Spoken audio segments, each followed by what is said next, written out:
Сайн байна уу? Mining Post podcast-ийн ээлжид дугаар эхлэхэд бэлэн боллоо.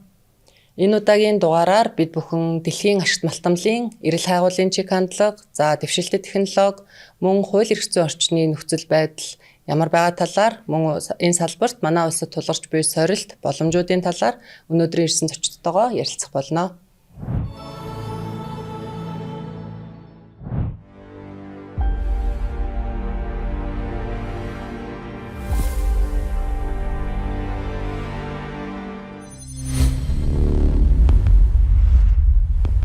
Урилга хүлээж авч хүрэлцэн ирсэн та бүхэнд маш их баярлалаа. Тэгээд мэдээж одоо бид нар өнөөдөр эрэл хайгуул, геологийн салбарын талаар онцолж байгаа учраас дэлхийн ашигт малтамлын эрэл хайгуулын чиг хандлага ямар байна? Үүн дээр бас ямар шинэ арга аргачлалыг ашиглаж байгаа энэ талаар бас ингээд яриагаа эхлэе. Ерөнхийдөө бол ашигт малтамлын эрэл хайгуул дэлхийн хэмжээнд бол гадаргаас гүн рүүгээ шилжсэн юм шилжилттэй байгаа. Тэр нь юу гэж нэхэр зэрэг гадаргад ил ойрхон тогтоогдож болох ордууд ерөнхийдөө тогтоогдоод ашиглагдаад эдийн засгийн эргэлтэнд ороод ерөнхийдөө дуусч байна. Энэтэй холбоотойгоор хайгуулын ажил маань гүн рүү чиглэсэн байна. Гүн рүү чиглэнэ гэдэг маань өөрөө нэгдүгээр эрсдлийг бий болгодог, хоёрдугаарт хөрөнгө оруулалт их хэмжээгээр шаардлагадаг, эсвэл дэвшилт технологи шаардлагадаг. Энэ бол бас одоогийн өнөөгийн нөхцөл явж байгаа геологи хайгуулын ажлын нэг чиг хандлага.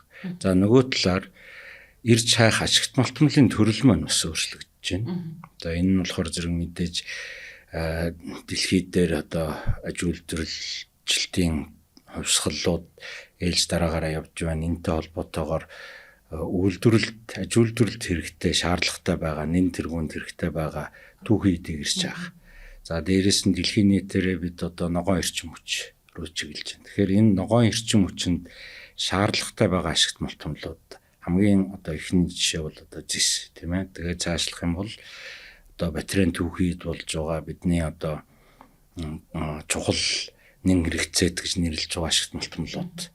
Эднэр бол хайгуулын ашигт малтамлын төрлийн хувьд чиг хандлага нь болж байна. Үүний хажуугаар мэдээж өнгөрсөн үеэс өнөөдөр хүртэл үн цэн буурахгүйгаа цааш ч гэсэн өсөх хандлагатай байгаа алт маань бол хизээд бас хайгуулын эрэлттэй чиг хандлага ашигт малтамлын төрөл хэвээрээ байна гэж үзэж байна. Тэгэхээр бид нар зөвхөн олборлолт хийхэд бас уул геологийн нөхцөл гүн рүүгээ ороод хүндэрдэг гэж ойлгож байсан. Хайгуулын үйл ажиллагаанд бас яг ийм нөхцөл байдаг байна шүү дээ. Тэгэхээр гүн рүүгээ ороод үйл ажиллагаа хүндрэгдсэн мэдээж 100% бас энэ дээр шинэ аргачлал шаардагдаж байна уу? Тийм. Тэгэхээр гүн рүү чиглэсэн хайгуулын ажилд бол яг хамгийн нэн тэргүүний орчин үед дэлхийн нийтээр хэрэгжилж байгаа аргачлал бол зайнаас тандан. Буюу геофизик, цаашлах юм бол геохимийн, тэгээд өндөр наривчлалтай спектрийн сансрын зураг ашиглах гэх мэтлэн энэ аргууд бол илүү голчилж байна. Дээрэс нь мэдээллийг богино хугацаанд оновчл сайтай боловсруулах хиймэл оюуны тал бол нэлээд хөгжөөд явж байна. Энэ нь бол яг сүүлийн хайгуулын арга аргачлалын дэвшилтэт талууд. Мэдээж уламжлалт хайгуулын аргууд бол энд хийж хоцрохгүй байна. Гэхдээ саяны нэрлдэг ийм дэвшилтэт аргууд бол бас уламжлалт аргаа дэмжсэн, сайжруулсан, хослуулсан. Дээрээс нь хамгийн гол нь цаг хугацаа хэмнэх. Хөрөнгө оруулалтыг аль болохоор багасгах, тийм ээ. Энэ ч гэсэн сүүлийн үед бол хайгуулын ажлын зардал дэлхийн нийтээр гаргасан хайгуулын ажлын зардлын тоо хэмжээ бас харьцангуй буурсан юм дүнг бас статистикаас харж болно. Энэ бол хүмүүс бол яг хайгуул хийхэ болчих гэж ойлгож магадгүй үгүй. Саяны нэрлсэн ийм шинэ дэвшилт технологиг хэрэглэснээр хайгуулын ажлын зардал буурч байна гэж ойлгож байна. Тэгэхээр олон улсад бас чиг хандлага энэ рүүгээ явсан байна тий. Тэгэхээр мэдээж яг энэ чинь хэрэглээгээ усан нэмэгдэж байгаа хэрэглээгээ дагаад хайгуулын үйл ажиллагааны ашигт малтмлын төрөл нь өөрчлөгдөж байна. За тэгээд түүнийгээ дагаад бас саяны энэ шинэ технологийн дэвшлүүдийг бас нэвтрүүлж байна. Монгол улсын хувьд бас яг өнөөдөр хайгуулын одоо салбарын үйл явц нь ямар байгаа талаар мөнхөд захирал хуваалцаач. Манай улсын хувьд л геологийн судалгаа, хайгуулын ажил нь бол үргэлжлээд одоо голлох чиглэл нь бол алтны хайгуулын ажлууд, ялангуяа шороо ордуудыг үргэлжлүүлэн судлах, илрүүлэх ажлууд тасрахгүй үргэлжилж байгаа. Дээрээс нь мэдээж зэрэг бас төмрийн, жоншны, за зэсийн болон одоо энэ газрын ор элементийн судалгаануудыг бол эхлүүлээ явж байгаа. Гэтэ хамгийн одоо тулгамдж байгаа хүндрэлтэй асуудлууд тулгарч байгаа гэхээр хайгуулын тусгай зөвшөөрөл, хайгуул хийх талбай одоо нутаг одоо геологчдод хангалттай олдохгүй байгаа буюу аж ахуйн нэгжүүд одоо судалгаа хийх талбай баг байхгүй болсон. Энэ нь өөрөө их хүндрэл учруулж байна. Үүнийг дагаад манай геологийн одоо хайгуулын ажлууд бол сүүлийн 10 гаруй жил ерөнхийдөө уналттай тийм хөгжил нь бол нэлээд хоцрогдсон байдалтай ингээд явж байна.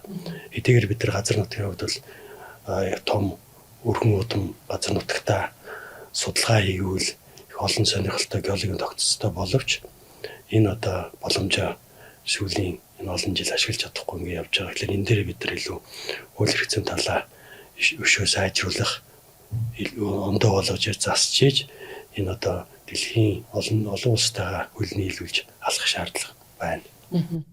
Тэгэхээр яагаад одоо геолог хайгуулын үйл ажиллагааг бол маш их газар нутгийг хамардаг тий одоо үйл ажиллагаа хамардаг гэж ойлгоод байдаг шүү дээ. Тэгэхээр манай дээр одоо бас яг олгогдсон байгаа лицензээр хайгуулын лицензээр олгогдсон байгаа талбай нь ямар хөө байгаа юм тий.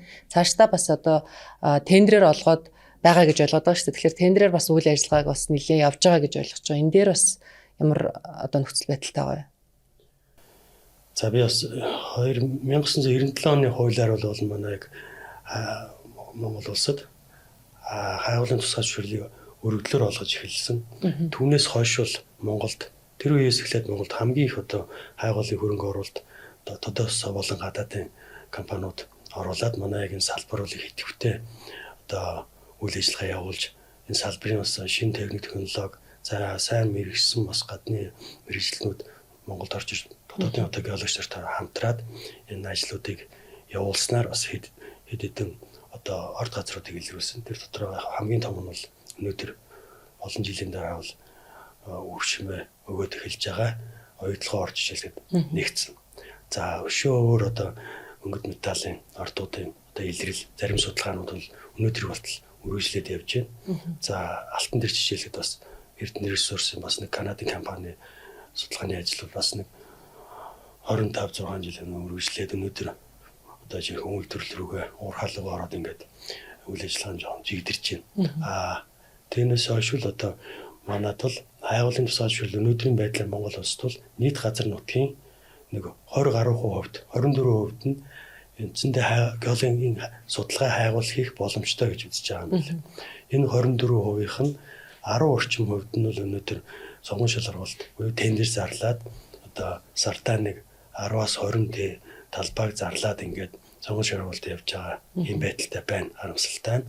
За өшөө тэр 24%-аас үлдсэн нэг 14 орчим хувь нь бол цаашдаа яг бас тодорхой хэмжээний хууль эрх зүйн орчнуудыг одоо нэгтэлж үзээд бас хайгуул төгж одоо нээлттэй болох боломжууд бий гэсэн ийм л одоо мэдээлэлтэй байгаа.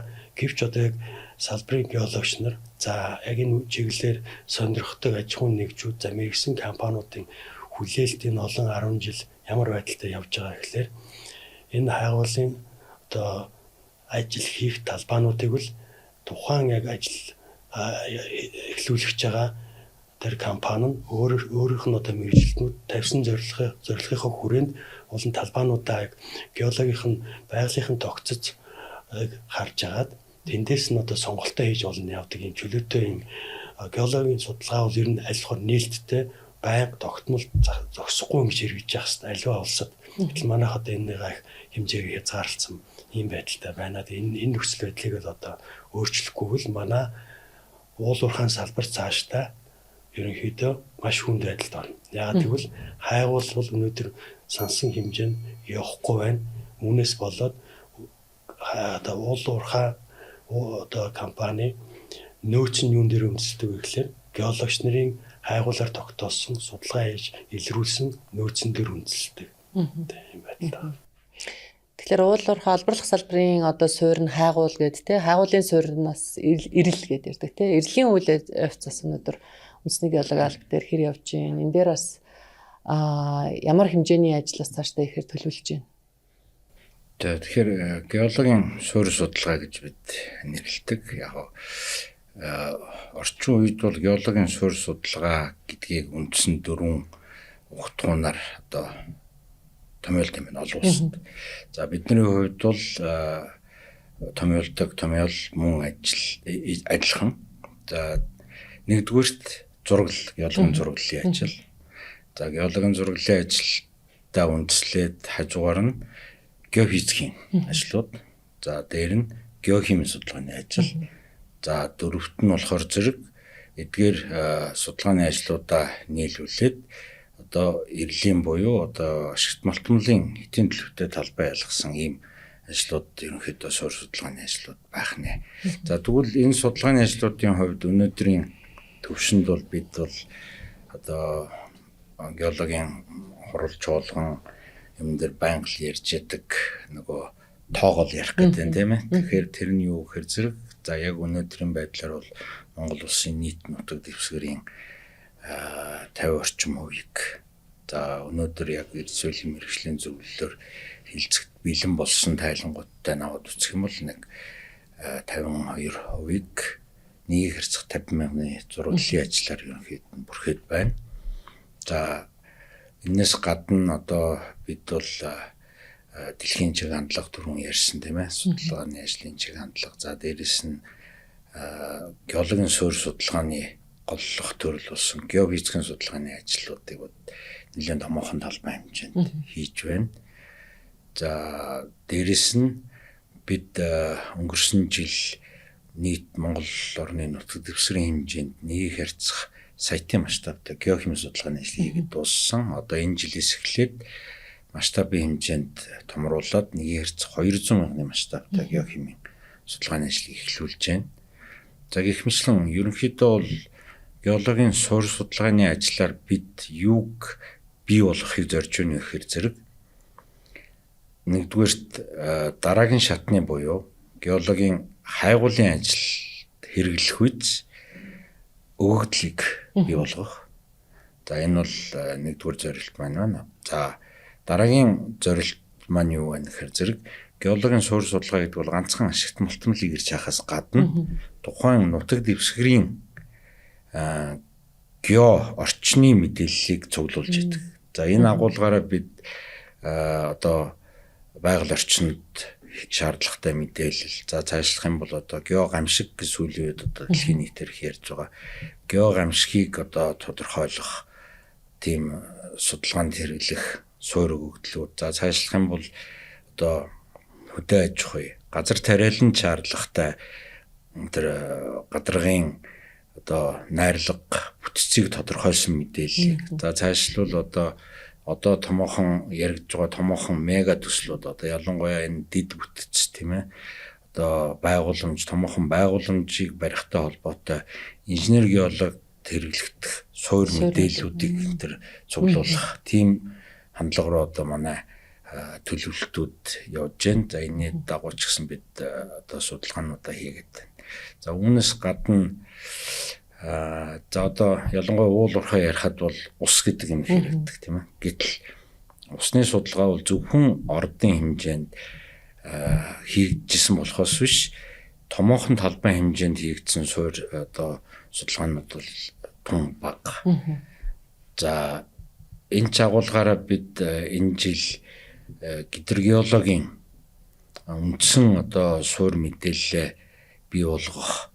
За дээрэс нь уст бүтц одоо ус агуулагч структурыг тодорхойлох боломж юу байна? За хэрвээ одоо геологийнх нь үндсэн одоо бүтцтэй уялдвал бол ямар гидрогеологийн ус агуулагч структурууд байж болох уу гэдэг талаар сэдвчлэн судалгааны ажлыг энэ жил бид зарлаад одоо сонгон шалгуулалт маань яваад амжилттай болоод судалгааны ажил маань эхлээд явж байна. Тэгэхээр ер нь бол үндэсний геологийн албанаас саяны нэрлсэн ийм агуулгын хүрээнд бол судалгааны ажлуудыг их бага хэмжээгээр одоо хийгээд үргэлжлүүлээд явах ийм зорилтыг тавиад ажиллаж байна. Тэгэхээр энэ суурь судалгааны асуудал чинь зөвхөн нөгөө олборлох салбарын бас үйл ажиллагааны дата мэдээлэлээс гадна бүр хөдөө аж ахуйн салбарын өрсөлдөлтийн одоо ялангуяа нөгөө цөлжилтийг дагаад үржин шимгүү боллоо гэж нөгөө уран шигээл өнжөөгөл идэгчтэй. Тэгэхээр энийгээ хүртэл бас зөв төлөвлөлт нь хүртэл хэрэгтэй мэдээлэл гарч ирнэ шүү дээ, тийм үү?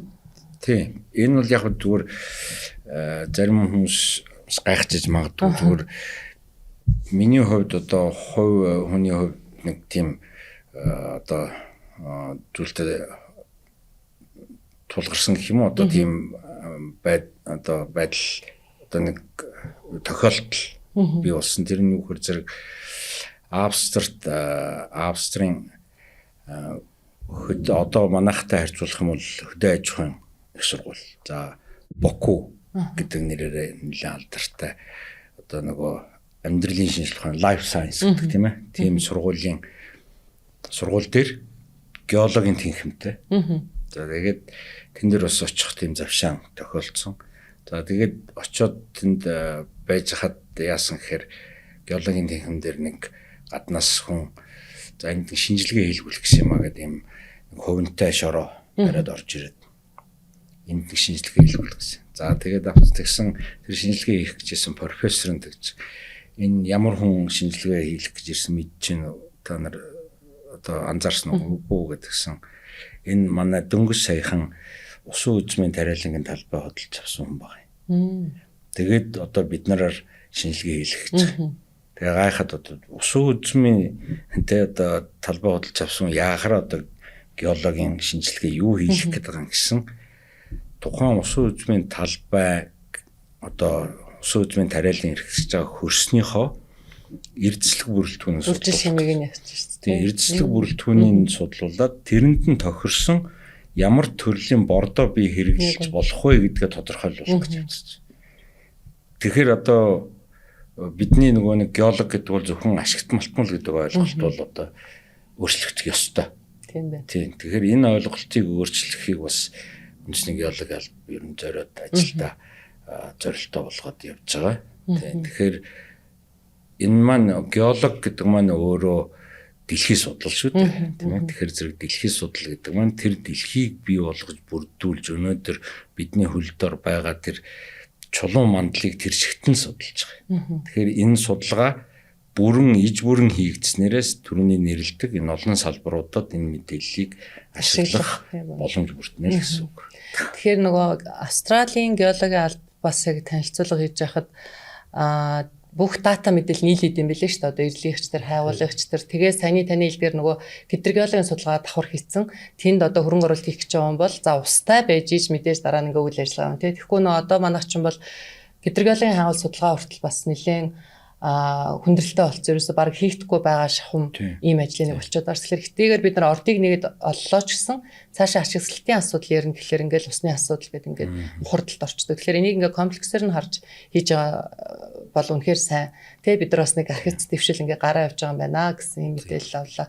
Тэгэхээр яг энэ хайгуулын үйл ажиллагаа гэдэг ингээд хийнэ гэд бид нар за тендерээр бол газар лицензийн талбай олгогдоод үйл ажиллагаа хийгдэж байгаа гэж ойлгоод байгаа. Одоо хавраас эхлээд олгогдсон шүү дээ. Тэгэхээр яг энэ дээр бодиттой бас яг үйл ажиллагаа хийсэн талбайнууд байна уу? За сонгон шалгуулалтаар хайгуулын засаашруулуудыг сая 4 сар гаргаад олгож эхэлсэн байгаа. Ямар ч гэсэн бүр олохгүй зогссны үеэ бодвол цөөн тооны ч гэсэн талбайнуудыг бол аж ахуйн нэгжүүдэд олгож байна. Зүгээр энэ явц нь өөрөө бас жоо удаашралтай. Дээрээс нь бас хэдийгээр одоо яг сонгон шалгуулалтын яг шалгуур үзүүлэлтүүд дээр яг холбогдох байгууллагуудтай одоо геологийн салбарын бас төвийн бас байгууллагууд оролцоод тэрийг боловсруулсан ч гэсэн эцсийн гарсан тэр шалгуураар өнөөдөр явж байгаа одоо яг ямар байгууллагууд авч яана гэдэг ингээ эргээ харахлаар яг хамгийн гол үнэлгээг нь бол санхүүгийн чадвараар нь бол үнэлж тэр одоо талбайнууд өгч байгаа. Хин хамгийн их одоо мөнгө төлнө. Тэр одоо талбайг авах гэж тэр одоо аж ахуй нэгж нь авч байгаа. Тэгээд яг нэг хэсэг хугацаанд яг энэ тендер шалгуулалтаа ингээ явахлаар хэдийгээр талбай нээлттэй болоод олгож байгаа ч гэсэн за нөгөө талаасаа өнөөдөр бас Монголын компаниуд авахаасаа илүү гадаадын компаниуд тэр дотроо одоо нуур төвшин компаниуд илүү мөнгөөр зохиж авах нь бол боширчод байгаа юм байна. Гэхдээ хамаагүй альж алсын компани авсан байсан ч тэр нь одоо ил тод явж явах хэрэгтэй байтал одоо энэ нэг сонгож шалгалтыг явцад өндөр үн бүр байж болохооргүй баймаар хөөсрүүлсэн өндөр үнүүдийг хилж агаад тэгээд одоо анханасаа магадгүй одоо яг тоогоор ирсэн дээр баг тийм ээ тэрбум төгрөгөөр үнсэн талбайч тийм үү 10 тэрбум болох 20 тэрбум болох 25 тэрбум болох ч тийм үнэ нь ингээд хэтэрхэн өсөд байгаа. Тэгээд тэрийг яг геолог талаас нарийн үзэхлээр бол бас тэгж хүнд хүрэхээргүй талбайнууд яг ингээд нэг ийм нөхцөл байдлыг ийм шахаад ийм нөхцөлд оруулсан болохоор зүгээр бас энэ салбарт ажиллаж байгаагүй магадгүй яг мэрэгжлийн бус гэхдээ мөнгөө өөр газар оруулах гэсэн тийм гаднаас орж ирж байгаа хөрөнгө оруулалтад жишээлхэд зарим нэгэн ийм талбайнууд авах тул ингээд мөнгө зарцуулагдаад явж байгаа байдал анзаарагдаад байгаа. А нөгөө талдаа өндөр үн нэлчээд тэр үнээ төлж тэр лицензийг бас авахгүй байгаа юм мэдээлэлүүд байгаа. Тэр лицензээ хаячаад тэр одоо сонгон шалгуулалтыг хүчингүй болгоод дараа нь дахиж одоо зарлуулад үнэн нараа багасаад арай цөөн тооны одоо сонирхогч нар орж ирэхэд нь арай бага үнээр авах ч гэдэг юм уу те. Эсвэл яг одоо өндөр үн өгчөөд авахгүй болонгуудаа дараагийн компани яг арай бага үнээр 20% үнийн зөрөөгөөр авах байдалтай ингээд нэг тийм зөрчилтэй асуудал яваад байгаа. Уул ингэхгүйгээр эн чинь өөрөө нэг тийм ил тод биш байдлыг л бас хэлээд байгаа. Хэдийгээр бүх юм маань захин хэлбэрт ороод ингээд нэлээд боловсронгуй болоод бас явж байгаа боловч энэ бас их олон тийм эргэлзээтэй хүндрэлтэй асуудлыг бий болгоо. Дээрээс хамгийн гол одоо энэ олон улсын яг энэ чиглэлийн яг лиценз олголтыг ингээд үзэхтэл хамгийн сайн нь бол ер нь бол геолог хайгуулын ажил өөрөө хамгийн их эрсдэлтэй ажил байдаг. Тийм болохоор тэр эрсдлийг тэр аж ахуйн нэгжүүдэд нь өөрсдөндөө алгаад тэр компаниуд талбайгаа одоо альва нэгэн газар сонгож авах нь тэр одоо хуулийнхаа хөрөнтэй 25-аас 150 мянган га байна уу тэр талбайгаа сонгох боломжуудын чөлөөтэй өгөөд тэндээсээ харин ажиллаа хийж явах явцдаа талбайгаа багасгаад явах жилээр тусан тийм яг тэр жил болгон хийх ажлынхын зардлыг бас өмнөхөөс айрцангуй жоохон бага хэмжээгээр нэмж олно. Бас итерхийн нэмжлэр энэ салбарч өөрөө хөгжихгүй болно тийм. Ийм байдлаар ингээд яг болно зохицуултыг сайн эргэж харж сайн хиймээр байгаа. Тэгэхээр сонгон шалгуулалт дээр саяны таны ярьдгаар юм асуудлууд үүсэж байгаа бол бид нар дахиад өөр ямар хувилбар байж болох вэ? Хууль эрх зүйн хийх өөрчлөлт шинжилт нь юу байх вэ? Одоо ер нь бол зөвхөн эргээд харахад бүх юм манай сонгуулийн системтэй бас эргээд холбогддог. Яг одоо орон нутгаас малчтаас орон нутгийн иргэдээс сонгуулийн үед дэмжлэг авахын тулд манай яг одоо хуралд нэр дэвшиж байгаа улс төрчид маань ер нь бол энэ яг төрөөс хайгуулын чиглэлээр баримтлахын одоо тодорхой бодлого байхгүй байгаа. Дээрээс энэ салбарыг зөв иргэдээ бид нар ойлгохгүй байгаас болоод нэг талтай гараад өөрөөсөө энэ геологийн хайгуул судалгаа гэдэг чинь өөрөө уул уурхай юм байна гэдэг юм шууд ойлголтыг хүмүүс аваад тэрэн дээр нь одоо юу гэдэг нь цаашаа хөгжлүүлээд ингээд бүх юмыг одоо бараанаар харуулдуулаад ингээд геологийг одоо эн чинь бол эхлээд ерөөсөө цэвэр хийжлэх ухааны судалгаа газар дээр хийгдээ тэндээс одоо юутай гэдэг нь тогтоогдоод үш шаттай явдаг юм судалгааг л одоо буруу ойлгуулад явж байгааг бас нэг гол хор шиг байгаа гэдэг. Тэр энийг бол ер нь яг тэр оролцогч талуудтай буюу иргэдтэй за мэрэгжлийн байгууллагууд төртөөгөө нийлээд яг энэ дээр ерөнхийдөө геологийн судалгаа гэдэг бол ялангуяа манайх шиг юм том газар нутагтай улсад тасралтгүй тогтмол хийгдээд явж явах хэвээр тэрний нэг талаас төрийн төсвийн мөнгөөр тодорхой том талбайнуудад хийгдэж суур мэдээллүүдэд бэлдэж боловсруулж датабейстэй болох хэвээр. Тэр датан дээр нь одоо аж ахуйн нэгжүүд эрсдлээ гаргаад ингээд явдаг тэр чиглэл рүү ороод талбайнуудыг нэгд одоо манай энэ том газар нутагт одоо зүгээр жишээлэл бодоход хөдөө бид нар явъя гэл зайл нэг аймаг руу гараад тавихад нэг доотлол нь 3 цаг эсвэл зарим аймаг руу 18 цаг тавих чинь энэ хооронд зарим удаа 1 цаг зарим удаа 10 цаг ер нь юун дээгүүр тавьж байгааг нь мэдэхгүй тавиад л байдаг байхгүй юу. Тэр тавьж өнгөрөөж байгаа газар нутгийн тэр газрын доор бид нар хаана юу байгааг тэр ер нь бол тодорхойлж явах хэрэгтэй. Тэр газруудыг л одоо хэмжээгээр одоо судалгааг хайгуулах компанид эрсдлийн нүүрүүлээ судлуулад тогтоолгож яхах чухал. Тэндээс ихэнхээс нь юм гарахгүй. Маш цөөн тооноос нь юм илэрх боломжтой. Тэрийг л одоо тэр чиглэл рүү олон ажиллаа. Тэр тал руу зүгээр хүмүүстэйгээ харилцагч талуудтайгаа илүү сайн мэдээлэл хуваалцаж ажиллах нь л одоо гол өрөг болчиход байгаа шүү. Тэгэхээр нөгөө сонгон шалгаруулалтаар өргөдлөөр олгож ирсэн бас холбомог хувилбар байж болох юмаа гэд манай салбарын их ярьдаг шүү дээ. Тэгэхээр тэрийг бас хийхэд одоо тэгэл нөгөө хууль эрх зүйн орчны өөрчлөлт бид нарт хэрэгтэй болох нэ.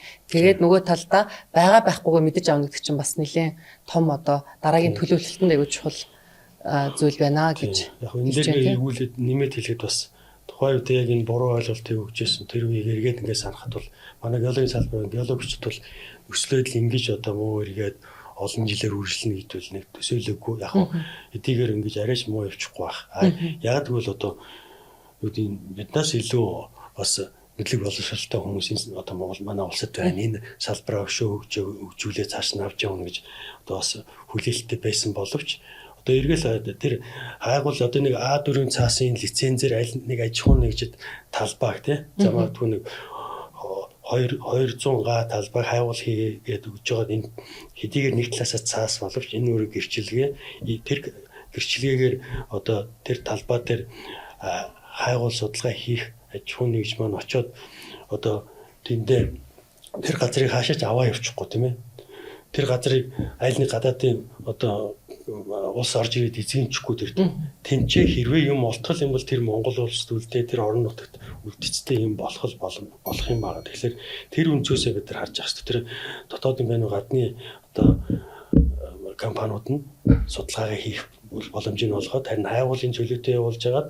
тэрийг одоо болдог боломжоор ер нь бол өргөдлөөр болгож байгааг бид нар одоо зорилт хүсэж байгаа. Яагаад гэвэл ингэж л энэ салбар зөв явна. Ингэж цаашдаа манай уул уурхайн салбар өөрөө хангалттай нөөцтэй байна. Тэгснээр манай эдийн засаг одоо тогтвортой явна. Аль нэг зөвхөн нэг хоёр төрлийн одоо тий төвхийгээд ашиглуулаас хамаарахгүйгээр бид нар аль болохоор Монгол улстай олон төрлийн одоо эрх соёлын тогтоох шаардлагатай байна. Тэрүүгээрээ одоо жишээлбэл зөвхөн одоо зис нүүрсэн дээр гэхгүйгээр одоо жоншны ордууд за тэр полиметаллын ордууд түрүүний ярьдаг те ноолуусын одоо тэр газрын ор гэдэг тэр илүү анхаарад ингээ явах юм бол энэ бол олон боломжууд бүх боломжууд бид нар байгаа өгөгдлүүд байна. Гэхдээ хамгийн гол нь энэ зөвшөөрлүүдийг зөв зохистой олгож ирэхгүй байгаа л одоо хамгийн том гацаа болоод байгаа. Тэгэхээр нөгөө өнгөрсөн дугаар дээр бас ярьжсэн Эрдэнэ Монгол компани захирал хайгуулын компани 106 гэсэн лиценз аваад байхгүй учраас буцаагаад өгсөн. Тэгээд 4 лицензтэй л үлжин 102-ыг нь буцаагаад өгсөн гэж байгаа байхгүй. Тэгэхээр ингээд нөгөө буцаагдаад явдаг бахан тий. Энд чинь нэг ингээд нэг эзэмшээл одоо нөгөө газар нутгийг аваад бараг гадны хүн орж ирэл суух чинь гэж ойлгоод байдаг шүү дээ. Тэгэхээр үнэхээр байхгүй л ингээд буцаагаад өгчдөг. Нөгөө талдаа энэ маань судалгааны ажил тий. Ерөөсөө тэнд нэг юм ухах гээд байгаа асуудал биш. Судлаад байхгүй бол нөгөө 100% нөхөн сэргээгдэж болдог шүү дээ тий. Нөгөө өрмийн одоо уул мөргөө ингээд нөхөн сэргээгдэх боломжтой юм бол ажиллагаа. Тэгэхээр энийгээ бас нөгөө зөв олон нийтэд таниулах тал дээр бас хамтарч л ажиллах хэрэгтэй баг тий одоо төрийн байгууллагууд ч гэсэн компаниуд ч гэсэн ингээд энэ дээрээ нэг одоо ойлголттой байх хэрэгтэй байх. Тэгэхээр цаашдаа яах аргагүй ингээд нөгөө бид нар ESG гэж яриад байдаг штэ. Энд нэг хідэн ухах гал байгаа юм шиг тий сүйтгэх гээл байгаа юм шиг. Гэтэл энд нь ингээд нэг хідэн ажил хийх гээд байдаг тий. Энэ нь яах аргагүй ингээд нөгөө хэрэгтэй байна гэд мэрэгжлийн хүмүүс нь хэлээд байдаг тий. Тэгвэл энэ эрэл хайгуулыг хийснээрээ за компани дэслэгийг өргөх юм байна. За төр өөрөө ирлээ ерөхий зураглаа гаргачих юм байна. Яг эдийн засгийн хувьд ямар ач холбогдолтой байдаг юм бэ? Тийм түрүүн би бас нөгөө олон улсын геолог хайгуулын ажлын чиг хандлага гэдэг дээр бас яг саний үг дутуу хэллэгөө орхитуулсан байна. Юу хэр зэрэг одоо хайгуулын компаниудын арга гаргачлал өөрчлөгдөж байна. Хайж байгаа ашигт малтмал өөрчлөгдөж байна. За үүний хажуугаар тухайн компани одоо бодлого гэх юм уу те бас өөрчлөгдөж байна. Өмнө нь бол одоо ингээл хайгаал явцдаг ингээд дайраад өнгөрдөг байсан бол одоо яг таны ярьж байгаа тэр ESG гэдэг агуулгын хүрээнд орон нутгатайгаа одоо илүү ойр харилцах. Дээрээс нь орон нутагт ямар өгөөж бий болох вэ хайгуулын ажлын шатанд. Цаашдаа орон нутагт одоо эдийн засгийн хувьд дэмжлэг үзүүлэх ямар төслийг хайгуул цаашдаа бий болгож байгаа талаараа таниулах гэх мэтлэн ийм хариуцлагын хүрээнд ийм чиглэл рүү бас хайгуулын ажил явж байгаа. Тэгэхээр хайгуулын ажил бол геолог судалгааны ажлын хувьд бол за яг хөө ингээд судалгааны төвшин зорилгын аваад үзэх юм бол нэг 3-4 дэх одоо хэмээн шатны ажил гэж бодох юм бол таны ярьж байгаа тэр ESG гэдэг бол бүр ихний суур ажилласаа буюу одоо өнөөдөр Монгол улсын хэмжээнд бол улсын төсвийн хөрөнгөөр хийж байгаа суур судалгааны ажлаас эхлээд орон нутагтай харилцаа эхлэх шаардлагатай гэж ер нь харагдаж байгаа. Юу гэхээр энэ маань түрүүн би хэлсэн нөгөө дэлхийн судал тийм ээ. Тэгэхээр зэрэг дэлхийн судал гэдэг агуулгаар тэнд одоо хаанаг аймаг сумын багийн иргэний амьдарч байгаа тэр орчин. За тэр айлын өвлжөө байгаа тэр нэг уулын ам. За тэр өглөө болгон сүүгөө өргөдөг нөгөө хайрхан тийм ээ. Яг юунаас тогтсон ямар чулууй тэнд одоо байхад хэр зэрэг одоо аюултай одоо магадгүй одоо нөгөө янз бүрийн одоо нөгөө дэгдэмхий тийм ээ тийм одоо тийм дэгдэмхий боц тэнд байгаа мó за уучлаарай би жоохон буруу жишээ татчихж магадгүй эсвэл тэр ууж байгаа ус нь ямар чанартай ус юм тий магадгүй одоо бид ярьдаг шүү дээ ус солигдлоо гэл нэг хөдөө очихоор зэрэгний 1-2 хам гүйлгэж барайл нэг 5 өргөтөг за энэ нь яг л тухайн орон нутагт байгаа тухайн айлын гэдэг юм уу тухайн хүмүүсийн ууж байгаа усны чанар тэ мэдээж ууж дадсан усны чанараас өөр учраас л тэнд хямрал бий болж байна би. Тэгвэл тэр ус ер нь ямар одоо гарал үүсэлтэй найрлагатай ус юм бэ? Цаашдаа энэ усыг 20-30 жил уухаар тэр хүн ямар өвчнөөр өвчлөх магадaltaй бэ гэдэг хүртэл гарах боломжтой. За яг ярианы дэлгэм дуртад 2010 онд би тэгэхэд их сургуулийн геологийн техникт багшилж ирсэн нэг интернетээр зугаалж явахад нэг сонин зар гарч ирсэн юу гэхээр зэрэг medical geology гэж.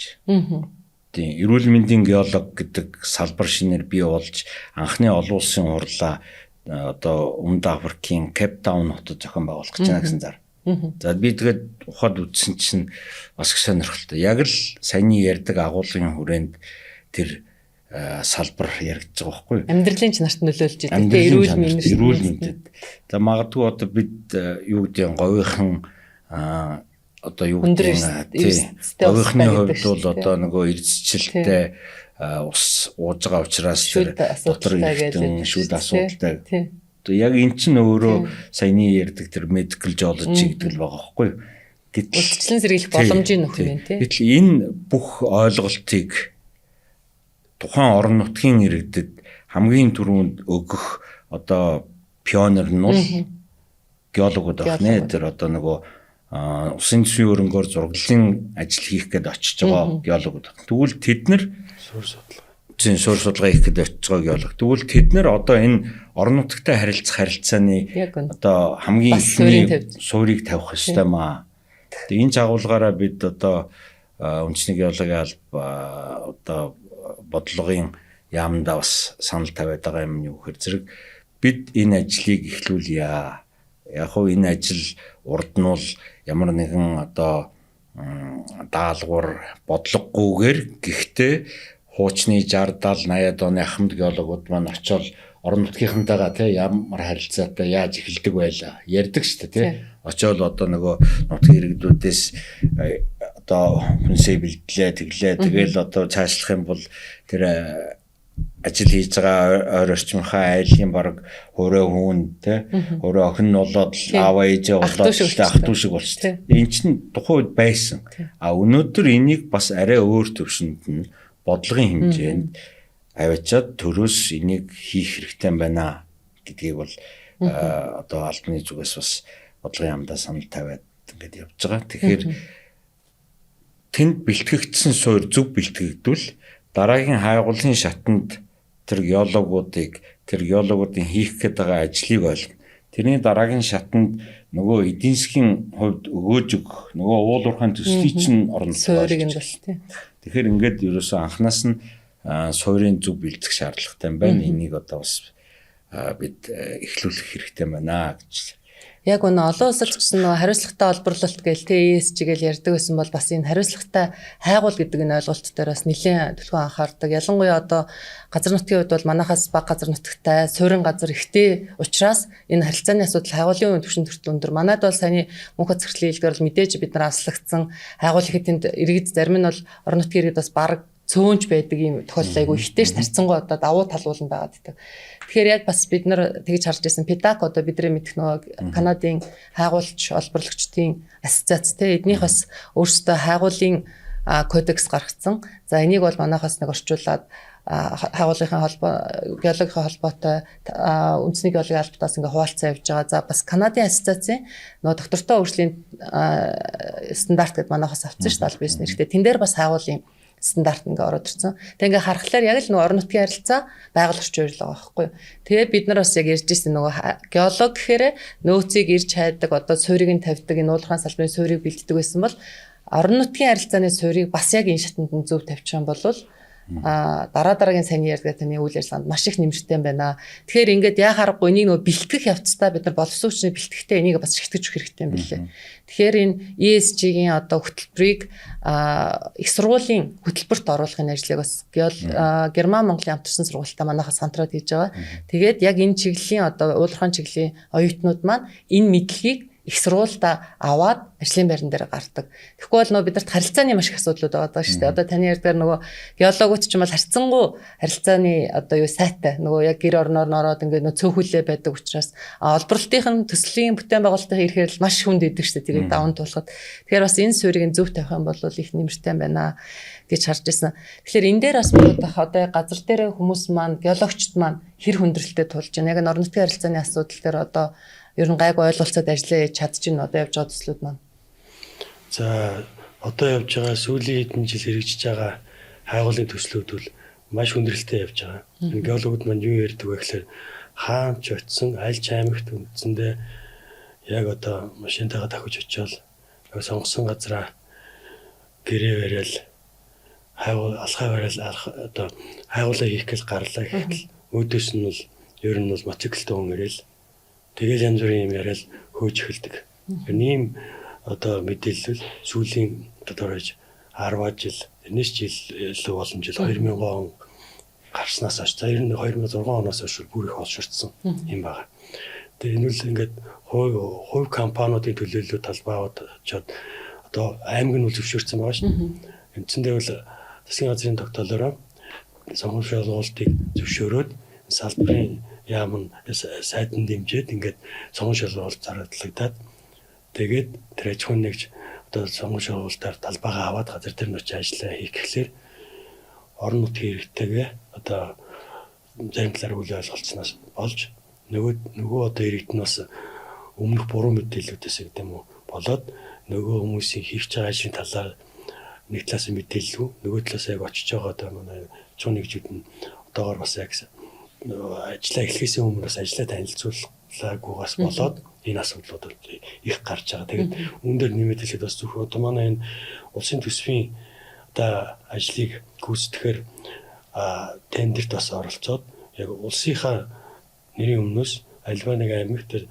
150 мянганы одоо зураглалын ажлыг энэ чинь нэг ер нь шуумар татвар бол 500 метрийн зайтай ингээд геологч нар яваад одоо зураглалаа хийгээд явах. Энэ улсын ажлыг хийх гээд очиход хүртэл одоо орон нутгийн иргэд хүлээж авахгүй одоо ажлыг хийлгэхгүй буцаалгаж байгаа гэж байна. Тэгэхээр энэ бол их тийм дээрээсээ бодлоготойгоор талууд оролцож байгаад энэ асуудлыг суурьаар нь авч хилцэх цаг нь бол аль хэдийн болсон юм байдалтай байгаа. Тэгэхээр нэмээд хэлэх юм бас ер нь бол ингээд геологууд одоо жишээлбэл геологууд хайгуулчид хийдэг ажлаа одоо иргэдтэй зөв танилцуулаад ингээ явахад бас энэ боломжийг ашиглаад бас дурдмаар байна, асуумаар байна. Яг зөвхөн геологчд очиод тэнд одоо газар дээр нь яваад эдэн дээж аваад тэгээд одоо зураглалаа хийгээд явснаар тэр орон нутагт ямар нэгэн юу гэдэг хохирол байгаль орчинд бохирдол өчрүүлж байгаа юм ер нь байхгүй шнэ.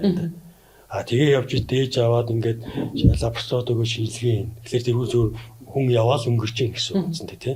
Тэгэхээр хайгуул бол ямар байгальтай ер нь бол хор нөлөө үзүүлэхгүй хэлээд байхгүй. Тэгээ ямар тэгээ цаашлаад дараагийн шатанд гараад магадгүй гадар угаасаа ямар нэгэн одоо илрэл гараад тэрийгээ цааш шалгахаар болох юм бол эхлээд нэг сууг татна. Тэгээ суугаа татаад одоо талбай нь өргөчөөр өргөжүүлнэ. Гэтэ тэрийг эргүүлээд болдог. Ийм байдлаар ингээд болно бол хууль төрөндөө байгаа. Дээрээс нь цааш яг шалгыг үл өрмөө машин өрөмдөөд дараа нь тэр ус нөхөө одоо булаад ингээ явдаг болохоор ер нь бол яг геологийн ажил бол ер нь байгаль орчинд тэнд ямар нэгэн сөрөг үр дагавар үзүүлэхгүй байна. Дээрээс нь зүгээр тэнд хийж байгаа баг зэрэг газар хөндөж байгаа ажлуудыг бол дараа нь харин нөхөн сэргээгээд ингээд авах явцдаг болохоор тэр өнцгөөс нь хараасаа гэж бас бодож байна. Зөв. Тэгэхээр түрүүн бас бид бүхэн ярьсан шүү дээ. Олон улсад энэ хайгуулын арга зүйн чиглэлчиг хандлага нь өөрчлөгдөж байна гэд тэ нөгөө технологи, IT одоо нөгөө дижитал AI гэл тэ. Тэгэхээр бид нар бас яг энэ одоо манайд байгаа геологчд маань энийгээ бас хэр одоо тэ нэвтрүүлж энийгээ үйл ажиллагаанд ашиглаж гин одоо бас яг бид нар нөгөө бэлтгэж байгаа боловсон хүчнээ бас яг энэ чиглэлтэйгээ уйж бэлтгэх тал дээр бас тодорхой ажлууд хийж байгаа юу? За геологчдын боловсон хүчний хувьд бол хэмзэг байгаа. Юу гэхээр сүүлийн жилүүдэд бэлтгэж байгаа боловсон хүчний тоо бол эрс буурсан. Зөвхөн миний сүүлд авсан тоогоор бол жилдээ нэг 20 хүрэхгүй. За нэг 10-аад геолог төгсөж байгаа тохиолдол байна. Үндсэндээ Монгол улсад бол геолог гэдэг мэргэжлийг бэлтгэдэг 2 том төрөмж сургууль бий. Монгол Улсын их сургууль, шинжилгээний технологийн их сургууль. Тэгэхэд энэ сургуулиудын бэлтгэж гаргаж байгаа геологийн тоо бол одоо нэг 20-оос 30 хооронд л байгаа юм шиг байна. Тэгэхээр яг энэ ирчээрээ явах юм бол бид одоо геологч мэргэжлийн хомсдолд орно. Яг эд хөгжлийнхөө одоо эд үед буюу одоо юу гэдгийг 70-80-аад онд бол үндсэндээ нийт гараад хээр гараад ажиллаж байгаа геологчдын тоо бол хэдэн мянга төрчихсөн. Тийм ээ 5-6 мянга хүртэл хүрч исэн тийм тохиолдлууд бий. Тэрний үхээр их олон экспедицүүд, олон төрөлжсөн судалгааны ажлууд хийгддэг байсан. Бас гадны улсуудтай хамтарсан судалгааны экспедицүүд байсан. За энэ агуулгаараа бол боловсон хүчний хувьд бол бас нэг юм байсан. За гэтэл одоо сүүлийн үед бол боловсон хүчин их хомс болж байна. За энэ бас дэлхийн нийтийн бас хандлага байна. Тэгэхээр ганцхан Монголч биш ерөнхийдөө бол геологчдын тоо дэлхийн нийтийн хэмжээнд буурч байгаа гэсэн мэдээ байдаг. За тэгвэл хэдийгээр боловсон хүчин буурж байгаа ч гэсэн саяны хэлдэг шинэлэг дэвшилтэд техник технологиг бас хэрэглэх юм бол одоо хомсдлыг бас нөхөх боломж байна. Тэгэхээр нэг талаасаа балансаа гэдэг юм уу барихын тулд боловсон хүчний хомсдлыг тэр дэвшилтэд техник технологиор нөхөх шаардлага үүсэж байна. Нөгөө талаар энэ дэвшилтэд техник технологи чинь хамгийн гол ач холбогдол юу гэхээр зэрэг хугацаа хэмнэх, хөрөнгө мөнгө хэмнэх. Тийм ээ. Тэгэхээр энийг ашигласнаар урт удаан хугацаанд боловсруулалт хийгдэх өгөгдлийг богино хугацаанд хийж байна. За дээрэс нь өгөгдлөөс гарах үр дүн магадлал өсөж байна. За дээр нь энэ гарч ирсэн үр дүнд оруулах хөрөнгө оруулалт тэмнэгдэж байна. Хөрөнгө оруулалт. Ялангуяа хайгуулын ажлын хөрөнгө оруулалт, тийм ээ, хайгуулын ажилд зарж байгаа. Тэгэхээр бид одоо энэ лөө нэгэнт одоо өссөн үсээгүй явна. Гэтэл яг явахын тулд бидэнд суур байна уу? Яг өнөөдрийн төвшөнд бол суур байна гэж хэлэхэд хэцүү. За бий болж болно. Бий болгож болно. Энийний тулд одоо салбарын мэргэжилтэнгүүд за тэгээд мэдээж бодлогоор салбарын одоо бодлогоор дэмжлэг үзүүлээд явах юм бол бид одоо хиймэл оюуныг ашиглах боловсон хүчин бэлтгэх за дээрэс нь бусад одоо дэвшилтэт технологиг хэрэглэх чадвартай болсон хүчнийг бэлтгэх тийм боломж бол байна. Тэгэхээр одоо бид хоцорч болохгүй. Яг уу зүгээр яг өнөөдөр бол бид бас баг зэрэг хоцрогдолтой. Гэхдээ одоо суурийг бэлдээд боломжийг гаргаад өгөх юм бол бид бол дэлхийн нийтдээ одоо яг л жигдэхэн алхаад явах боломжтой гэж бодож байгаа. За тэгээ яг энэ агуулгаараа бол одоо засгийн газрын үйл ажиллагааны хөтөлбөрт бас яг хэмнэлээ ухааныг хэрэглэх, хайгуулын ажилд одоо ашиглах гэдэг тийм хөтөлбөрийн нэг тийм зорилт бол тавигдсан. Тэрний хүрээнд бид бас үндэсний геологийн албанаас одоо төрөмж томоохон компаниудтай хамтраад энийг бас одоо туршиж үзье тий ашиглах боломж нь байна уу, байвал яаж ашиглах уу, яаж одоо энэ тодорхой хэмжээнд алдагдсан боломжоо нөхөх үү, эсвэл хугацаагаа яаж нөхөх үү гэдэг дээр бас хамтарсан ажил эхлүүлэхээр ингээд төлөвлөлөд бас явж байгаа. Тэгэхээр яг нөгөө хүний нөөцийн бодлого бол өнгөрсөн 20 гаруй жилийн хугацаанд 30 орчим жилийн хугацаанд те бараг ингээ орхигдсон бодлого байсан юм билээ л те. Одоо энэ юу нь бол ингээл нөөц шахагдаад байдаг те. Гэхдээ бид нар үйл ажиллагааныхаа үндсэн гол асуудруугаа л их хандаад байдаг гэсэн юм билээ. Салбарынхны хувьд ингээ харахаар те одоо суур асуудлуудаа яриад хүний нөөцийг бүр орхигдуулсан. Тэгэхээр яа харахгүй одоо энэ нөөц хомсдсон, хүний нөөц хомсдсон. Тэгээ дэвшилтийн технологиг ашиглах чадвартай, тэгээ харилцааны ур чадвартай гэдээ маш олон одоо чадваруудыг бид нар шинээр одоо эзэмших хэрэгтэй л болоод байна л да энэ салбарт ажиллаж байгаа хүмүүс. Ялангуяа нөгөө харилцааны асуудлууд бол одоо ингээл үйл ажиллагаа явж чадахгүй байна гэвэл давхар одоо бас бид нар энийг бас зөөлөн ур чадварыг эзэмших, тэгээ технологийн одоо ур чадварыг нэмэгдүүлэх гэх. Тэгэхээр бас энэ дээр яг одоо бодлогын түвшинд одоо хүний нөөцийг бэлтгэх бол энэ шаардлагатай. Ялангуяа одоо тэргүүлэх салбарын одоо хүний нөөцийг те энэ дээрээ бас анхаарахгүй бол болохгүй байна гэдгийг одоо оролцогч болгон маань бас энийг ярьж байгаа. Тэгээ ялангуяа энэ дэр геологууд маань одоо бас яг те төгссөн одоо яг ажлын байран дээр байгаа геологууд маань ер нь хаагур байна. Одоо саяны ярьдгаар нэлээд олон геологууд байсан гэж шүү дээ. Эдгээр маань одоо гадагшаа явчихуу. Одоо тэгээ бид хэд яг ингээл за хууль эрх зүйн орчны өөрчлөлт хийгдээл хайгуулын үйл ажиллагаа идэвчлээ гэж одоо сайхнаар мэдээж бодно. Тэгэхээр одоо яг хангалттай нөөц одоо биднэрт байгаа юу? Ажиллах. Геологчдын хүний нөөц айгүй бас хомс байгаа. За ямар ч гэсэн залуучууд маань ингээ анзаарахад бол сүүлийн үед бас техник технологиг компьютерийг сайн эзэмшээд яг сүүлийн хийж байгаа дэвшилтийн технологи за компьютер програмуудыг сайн эзэмшээд ингээ бас яг энэ салбар руугаа орж ажиллаж байгаа хүмүүс бас нэлээдгүй их байна. Өндөр боловсралтай болж байгаа. Энэ дотор маань харин яг хээр ажиллаж яг одоо уламжлал яг одоо мэргэжлийнхаа дагуу хөдөө ажиллаж бас одоо орд газруудыг нээх төр тал дээр туршлагатай залуучууд маань зөөрөөд байгаа. Тэгэхээр энэ дотор бол бас зөөн тооны байна. Өмнөшөө биш вэ.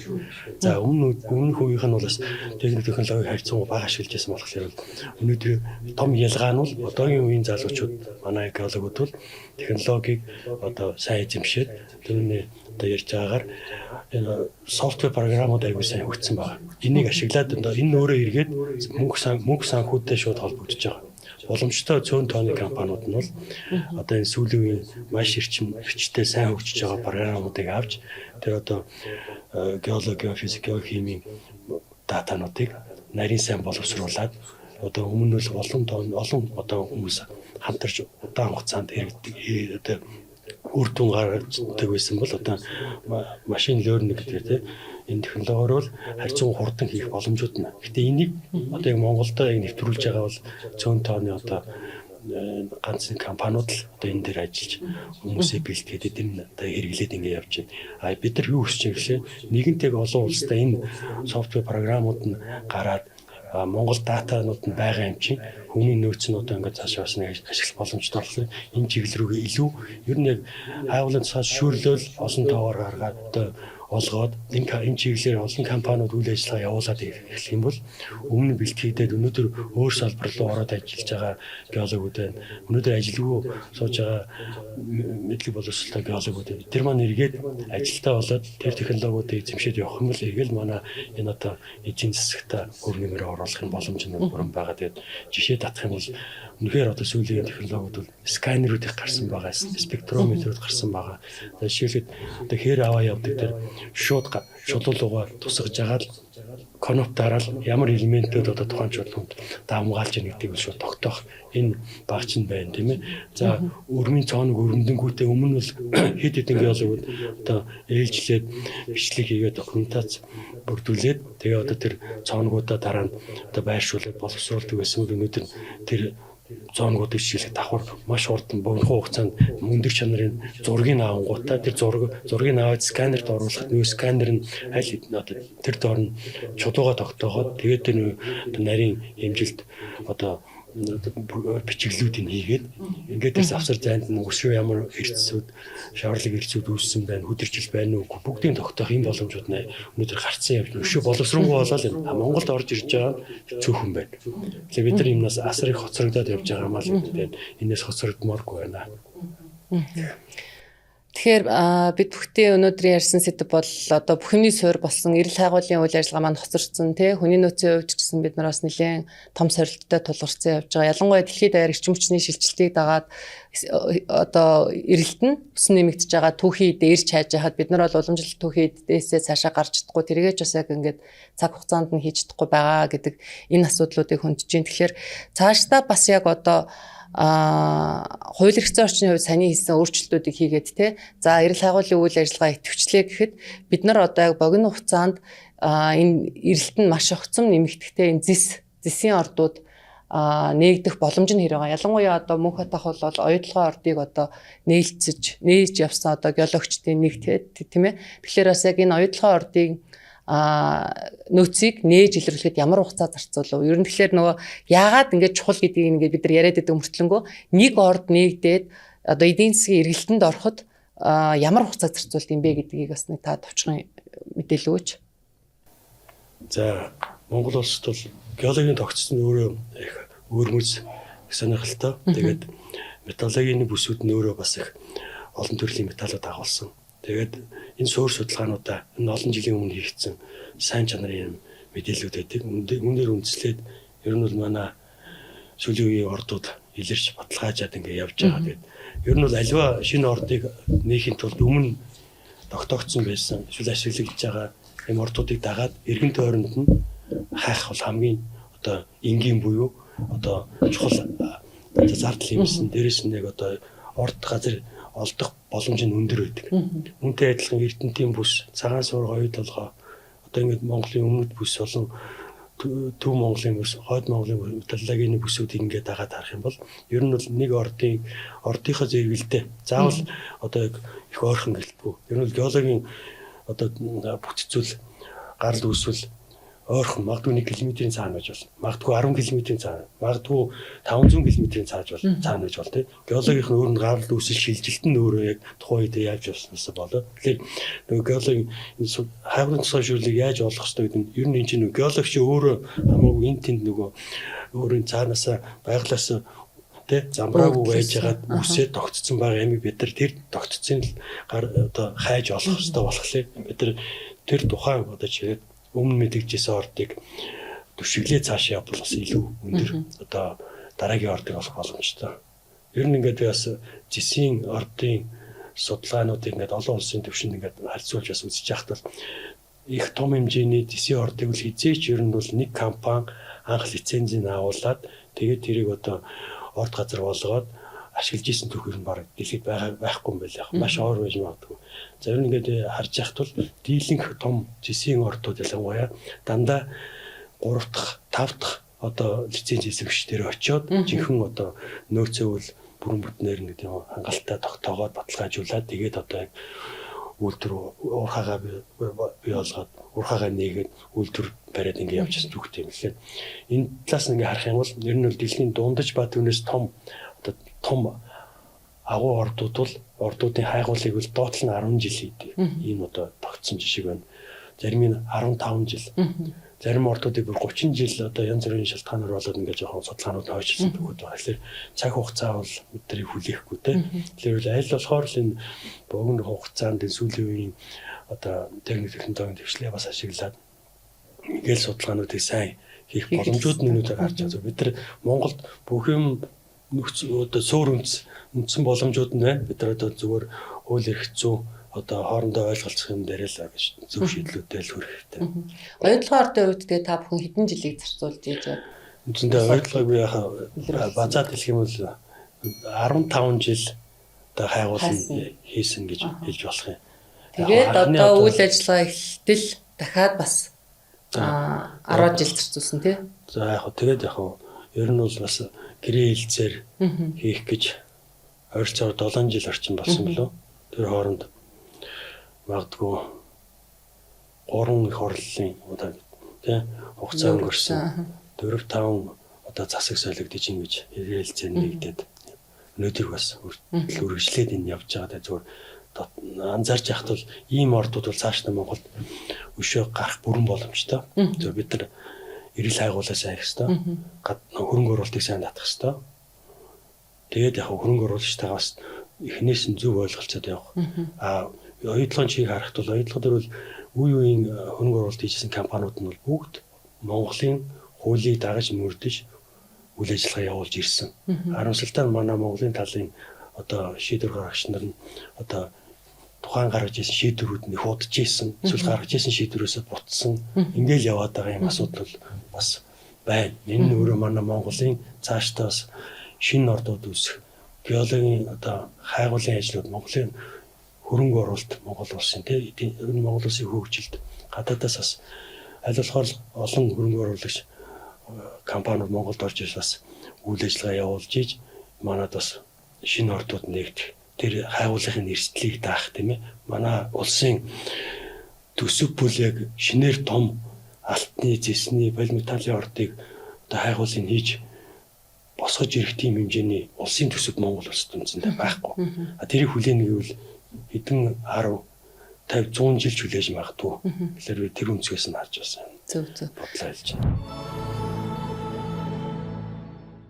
Тэгэхээр яг нөгөө оюутлогын төслийн үед бол нөгөө гадаадын шууд хөрөнгө оруулалтыг нэмэгдүүлэхэд бас одоо уг ордыг анхны жилрээс нь Роберт Фридландыг бол нэлээд өндөр үүрэг гүйцэтгсэн гэж ярьдаг шүү дээ. Монгол улсыг маш сайн сурталчилсан олон улсад энэ оюутлогын төсөл төр хөрөнгө оруулалт хайж байхдаа энэ бүхэл уулзалтуудад ороод нөгөө хөрөнгө оруулагч нь өөрөө сурталчлаад явсан. Тэгэхээр нөгөө цаашдаа бас яг нөгөө хууль эрхцэн орчны өөрчлөлтийг хийгээд гадаадын хөрөнгө оруулагчид шууд ороод ирэхгүй. Ороод ирсэн байгаа хөрөнгө оруулагчид нь өөрсдөө үйл ажиллагаа нь явж гин тэр ихтгэл үнэмшлийг бусад хөрөнгө оруулагчдаа өгч ийж дараагийн хөрөнгө оруулагч орж ирдэг гэж ярьдаг шүү дээ. Тэгэхээр бас бид нар нөгөө ороод ирсэн хөрөнгө оруулагч нартаа хуулийн хүрээнд хүндэтгэлтэй харьцах энэ нь бас дараагийн олон төслийн хөрөнгө оруулалтыг татгаад бас их чухал үүрэг гүйцэтгэх байхаа гэж боддог. За тэгээд мэдээж миний асуугаагүй бас та бүгдийн хэлхийг хүссэн зүйл байвал мөнхөлөг дараа бас бид нартай уулзахгүй юу?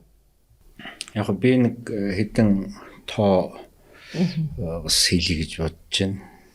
Юу гэхээр суур судалгаа, геологийн суур судалгаа бол хоёр эдийн засгийн хувьд хоёр тийм үндсэн өгөөжийг бий болгож байна гэж харж байгаа. Нэг нь бол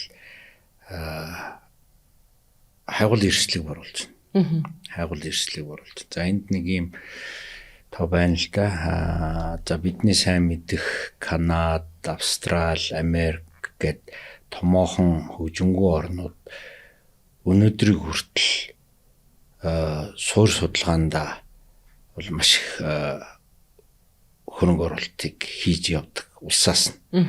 За ер нь бол Канад бол жилдээ зөвхөн одоо суур судалгааны ажилд бол нэг 30 сая долларыг жил болгон зарцуулж байна.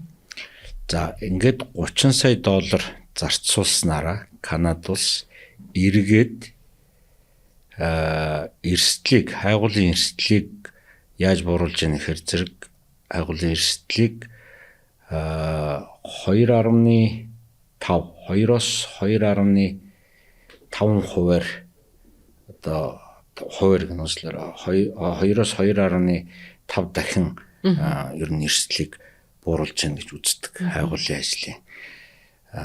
Бүр хөрөнгө оруулалт руу чиглэх юм бол одоо геологийн суурь судалгаанд зарцуулсан $1 10-аас 100 дахин хөрөнгө оруулалтыг татж байна гэж үздэг.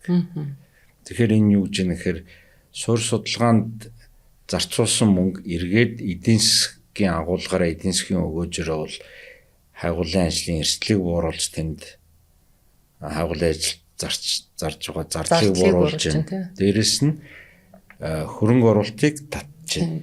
Хөрөнгө оруулалтыг. Тэгэхээр өнөөдөр бол Монгол улс бол нэг дунджаар жилд 5-аас 10 сая доллар, нэг 5-аас 15 сая доллар сүүлийн жилүүдэд суурь судалгааны ажил зарж байна. Энийг эргээд эдийн засгийн өгөөжөнд аваад үзэх юм бол гадныхны хийсэн тооцоололоор бол үндсэндээ 67 дахин илүү одоо тийм өгөөжийг өгсөн байна гэсэн юм тооцоол хийсэн байна. Энэ сүүлийн жилүүдэд суурь судалгааны хийгдсэн суурь судалгааны ажил болон нөгөө хайгуулын ажлын зардал хоёрын харьцаагаар л юм тооцооллыг гадныхан хийсэн юм тоо байд юм байна. Тэгэхээр ер нь одоо эцэст нь юу гэж хэлэх гээд байна гэхээр Монгол улс хүнээ тоолдог. Монгол улс малаа тоолдог. Монгол улс оймоодоо тоолдог. Одоо Монгол улс ямар баялагтай гэдгээ мэдмээр байна тийм. Тоолж мэдмээр. Тэгэхээр энэ бол одоо хамгийн одоо том зорилго нь геологийн гихний. Тэгээд хайж олсон болгон ч орд болохгүй тий. Нөгөө геологчид маань яриад байдаг ч 100 одоо баг хайгуулын лицензийн нэг нь л орд болдог. За эргээгээд тэрийг ашиглах хэсэг нь бол дараагийн асуудлаа тий. Зөвөр нөгөө нөөцөө мэдэж илрүүлэх нь чухлаа гэд тий. Тэгэхээр яг мэдээж хайгуулын салбар бол 12 оноос хойш баг баг тий. Нөгөө хайгуулын тусгай зөвшөөрөл олохыг хориглосон хууль чинь 12 онд гарсан тий. Эргээд сонгон шалгаруулалтаар өргөдлөөр гээд тавсарсан байдлаар нэг 6 илүү 15 6 оны үед буцааж өгсөн. За тэгээд дахиад буцаж зогсож байж байгаад ингээд сая нэг одоо сонгон шалгаруулалтаар ингээд түрүүний таны ярьдгаар бас дахиад ийм гажуудлыг үүсгэл явж лээ. Тэгэхээр 10 гаруй жил бол хүнд цаг хугацааг туулж байгаа. Энэ нь бол гэхдээ зөвхөн хідэн геологчдын асуудал биш ээ тий. Энэ цаашдаа нөгөө олборлох салбарын доктортой байдал одоо бид нар чинь нөгөө аж үйлдвэржилтийг ярьж байгаа улсын хувьд бол тий энэ гинжин илхийг таслахгүй байхад бол хайгуул, эрэл хайгуул, судалгааны ажил бол маш чухал юм аа гэдэг одоо утгаар нь харж бас яг энэ олон жил хүлээгдсэн 10 гаруй жил 12 оноос хойш бодоход одоо ингээд дахиад 13 жил гэдэг чинь 4 баг юу лээ 3 парламентийн нүрийг үтцсэн биз дээ. Тэгэхээр яг энэ дээр бас одоо зөрөгтэй шийдэл байна. Шийдвэр гаргаад бас энэ олон улсаас бол бид нар одоо маш хол тасарсан, үлдсэн. Гэхдээ одоо байгаа нөөц бололцоогоор бид нар бас экспортод гарч байгаа түүхий эдийн 8-ын бүтээгдэхүүнээ дахиад төрөлжүүлэх боломж нь бас энэ эрэл хайгуулгыг хийснээрээ бий болох боломжтой маа гэдгээр бас энэ удаагийн нэвтрүүлгийн өндөрлөе. Тэгэхээр цаашдаа бас яг энэ шийдвэр гаргах түвшинд бас энэ асуудал маань яригдаад эрэл хайгуулгын ажил ирчимжээд за та бүхний одоо саяны зорьсон ажлууд бас амжилттай хэрэгжээсэ гэж хүсэж байна. Тэгэд өнөөдрийн нэвтрүүлэгт хүрэлцэж ирсэнд маш их баярлалаа. Бид бүхний өнөөдрийн дугаараар эрцээлийн салбарын одоо суурь болсон геологи агуулгын үйл ажиллагааны нөхцөл байдал болон олон улсын чиг хандлага за биднэрт одоо тулгарч буй сорилтыг хэрхэн шийдвэрлэх талаар ирсэн хоёр зочдтойгоо ярилцлаа. Дараагийн дугаараар уулзтлаа. Түр баяртай.